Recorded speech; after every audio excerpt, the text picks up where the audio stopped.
आपणास तोच वृत्त नव्हे। हिंगणघाट नगर परिषदेमध्ये विदर्भात मोठ्या बहुमताने भाजप उमेदवार डॉक्टर नयनाथ तुळसकर विजयी झाले। विजयाचा जल्लोष करत भाजपने हिंगणघाट शहरामध्ये रॅली काढली आहे। तुळसकर यांनी राष्ट्रवादी काँग्रेस शरद पवार गटाचे शुभांगी डोंगरे यांचा पराभव केला।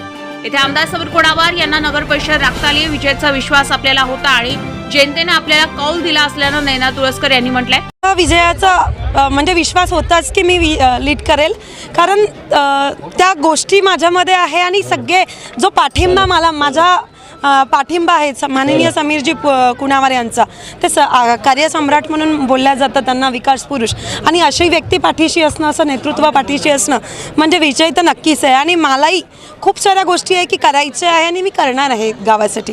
जसं आरोग्याच्या आहेत, स्वच्छता खूप प्राधान्याने लक्ष देणं गरजेचं आहे, पाण्याची समस्या आहे काही भागांमध्ये ती, आणि शिक्षण, एक चांगलं शिक्षण, दर्जेदार शिक्षण नगरपालिकेतून मी देण्याचा प्रयत्न करेल, नगरपालिकेच्या माध्यमातून, ज्या नगरपालिकेच्या शाळा आहेत त्याच्या माध्यमातून। भाजपने प्रचारादरम्यान एक मोठा गाजावाजा केला होता की उच्च शिक्षित आम्ही उमेदवार दिलेला आहे आणि विशेषतः घनकचरा व्यवस्थापनावर फोकस केला जात होता। कसा संकल्प राहील, कशा पद्धतीनं कचऱ्यापासून हिंगणघाटकरांची मुक्ती होईल? कचऱ्यापासून मुक्ती नक्कीच होणार आहे हिंगणघाटची, कारण माझं तो PhD त्याच्यामध्ये आहे।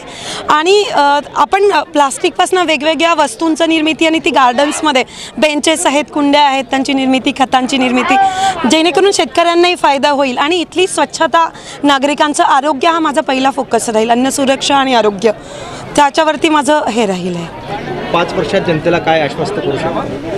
5 वर्षात एक चांगलं वातावरण या हिंगणघाटचं राहील आणि एक स्वच्छ सुंदर हिंगणघाट, लोकाभिमुख प्रशासन इथलं हे पाहायला मिळणार आहे तुम्हाला। महिला आहात, महिलांना देखील आपल्याकडून बऱ्याच अपेक्षा आहेत। मला माहिती आहे की महिलांना खूप अपेक्षा आहे, महिला सक्षमीकरणासाठी मी काम करणार आहे।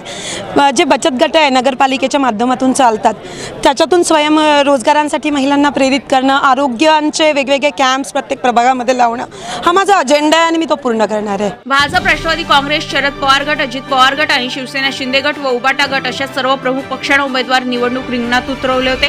भाजपच्या डॉक्टर नयना उमेश तुळसकर यांना 30,674 मते मिळाली आहे। राष्ट्रवादी काँग्रेस शरद पवार गटाच्या उमेदवार शुभांगी सुनील डोंगरे यांना 12,599 मते मिळालेली आहे। शिवसेना उबाटा गटाच्या नीता सतीश धोबे यांना 6,563 मते मिळाली आहे, तर चौथ्या क्रमांकावर राहिलेल्या काँग्रेसच्या योगिता घुसे यांना 4,459 मते मिळाले। डॉक्टर नयना उमेश तुळसकर 18,075 इतक्या मताधिक्य मिळाले होते। येथे नगरसेवक पदासाठी भाजपला 27 जागांवर विजय मिळवता आलाय, तर रिपाई आठवले गट 2, राष्ट्रवादी अजित पवार गट 5, उबाटा गट 2 तर अपक्ष 2 जागांवर निवडून आले। निवडणूक झाली, जवळपास 9 वर्षांनी निवडणूक झाली आणि प्रचंड लोकांच्या मनात उत्साह होता, कार्यकर्त्यांच्या मनात उत्साह होता। आणि मागच्या वेळेला 2016मध्ये नगरपालिकेची निवडणूक झाली, तेव्हाही नगरपालिका हिंगणघाटच्या जनतेने एकहाती सत्ता आम्हाला दिली। आणि यावेळेला आम्ही जे काम केलं, 5 वर्ष काम केलं, 9 वर्ष काम केले आणि जो शहरामध्ये विकास केला, त्या विकासाच्या भरोशावर आम्ही जनतेकडे पुढे गेलो, जनतेला सर्व सांगितलं, दाखवलं, सर्व केलेली कामं दाखवली आम्ही।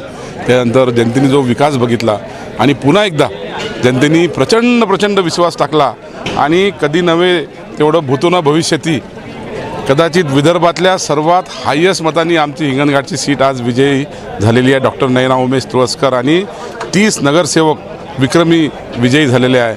मोठा विजय, आम्हाला एकतर्फा विजय हिंगणघाटच्या जनतेने आम्हाला दिलेला आहे। आमच्यावर पुन्हा एकदा विश्वास दाखवला, हा कार्यकर्त्यांचा विजय आहे, हा जनतेचा विजय आहे आणि केलेल्या कामाचा विजय आहे। आणि विकासाकरता हे मतदान जनतेने दिलेलं आहे, विकासावर ही निवडणूक झालेली आहे।